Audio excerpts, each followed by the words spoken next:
Hello everyone, welcome to a new series on Indian geography. So we know that in every competitive exams, various questions are asked from this part, whether it may be various questions related to mountain ranges or peaks or ghats. Okay, so here in this series, I will cover all the important topics which have a special weightage in most of the competitive exams, right? Now, so let's begin the video with a very beautiful quote of Mark Twain. So this I have picked up from the Indian Yearbook of 2020. Okay, so Mark Twain described India as India is the cradle of human race, the birthplace of human speech, the mother of history, the grandmother of legend, and the great grandmother of tradition. Our most valuable and most instructive materials in the history of man are treasured of in India only. So Mark Twain has beautifully described our motherland, right? Now let's begin with the location of India. Okay, so first I hope you know what are latitudes and longitudes, right? The latitudes are the horizontal imaginary lines, right, and the longitudes are the vertical imaginary lines. Okay, now we know that the equator equally divides the earth into two hemispheres, right? That is the northern hemisphere and the southern hemisphere. Okay, similarly the 0 degree prime meridian and the international dateline equally divides the earth into two hemispheres, that is the eastern hemisphere and the western hemisphere. Okay, so India is located in the northern hemisphere latitudinally and longitudinally in the eastern hemisphere. That is, if someone asks or if it is asked in the exam where India is located, so India is located in the northeastern hemisphere. Okay. Next, it is its latitudinal expanse. It is often asked in questions. Okay, so its latitudinal expanse is 8 degree 4 minutes and 37 degree 6 minutes north.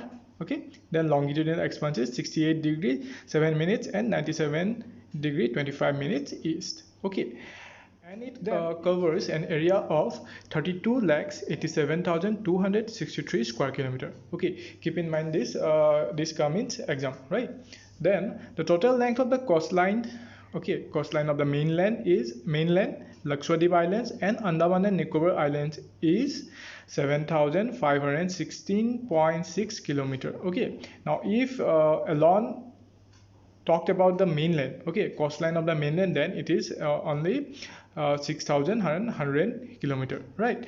So out of the states, Gujarat has the longest coastline. Okay, this comes in exam, which state has the longest coastline? So the answer will be Gujarat. Okay, now also question comes, which is the northernmost point of India? Okay, so the answer is Indira Col, and it is located in Ladakh. Okay, see in some books you may get that Indira Col is located in Jammu and Kashmir, but according to the new map of India, okay, so according to the new map, this region now falls under Ladakh. Okay, you can see these pictures here. Okay, now again you may be confused if this Indira Col, okay, Indira Col is named after our late Prime Minister Indira Gandhi, right?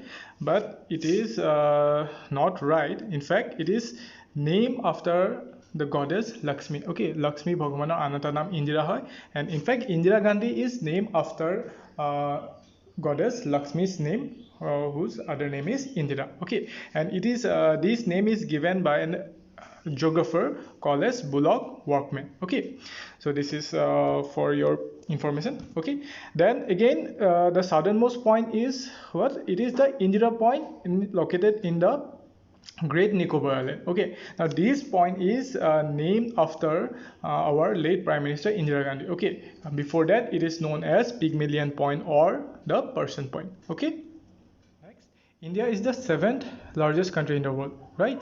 Now, the countries that are having a common border with India are Afghanistan and Pakistan to the northwest, China, Bhutan and Nepal to the north, Myanmar to the far east, and Bangladesh to the east, right? Now, question comes: which country shares the longest border with India? Okay, so there is a trick here. It is said that as Bachpan mein MBA. Okay, where BA stands for Bangladesh, then CH for China, P for Pakistan, and for Nepal. Okay, then another M for Myanmar, B for Bhutan, A is for Afghanistan. Okay, this is according to the decreasing order of the boundary. Okay, so the words are colored according to the color of their flags of the country. Okay, so next important question that comes is through how many Indian states, okay, through how many Indian states the Tropic of Cancer passes. So the Tropic of Cancer passes through 8 states. Okay, these are Gujarat, Rajasthan, Madhya Pradesh, Chhattisgarh, Jharkhand, West Bengal, Tripura, and Mizoram. Okay, now what is the Tropic of Cancer? Okay, so it is one of the latitude, important latitude, which is located in the northern hemisphere, right? So it is 23.5 degree or 23.5 degree latitude located in the northern hemisphere, and it passes through 8 states of India. Okay, you can see the map here. Okay, then again from Assam's exams perspective, also question comes to how many northeastern states the Tropic of Cancer passes. So answer will be Tripura and Mizoram, right? Then India is separated from Sri Lanka by the Gulf of Mannar and the Park Strait. Okay, you can see the diagram here. Now what is a gulf? So it is a large inlet from ocean into the landmass, right? Again, strait is a channel of water between two landmasses. Okay, so this is the introduction of the Indian geography. Okay, tomorrow we will deal with some other important facts. Okay, so thank you for watching.